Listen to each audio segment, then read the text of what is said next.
Okay, sabi nga po dito sa John 14 verse 1, "Do not let your heart be troubled. You believe in God, believe also in me." Ano po ang makikita po natin dyan?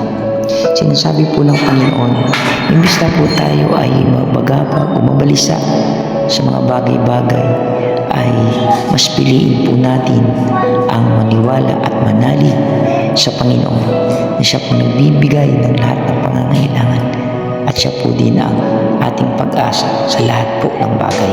Kaya po anuman ang ating sitwasyon, tayo po ay manalig sa Panginoon at magtiwala. Siya po ang Panginoon at nag-iisang Diyos.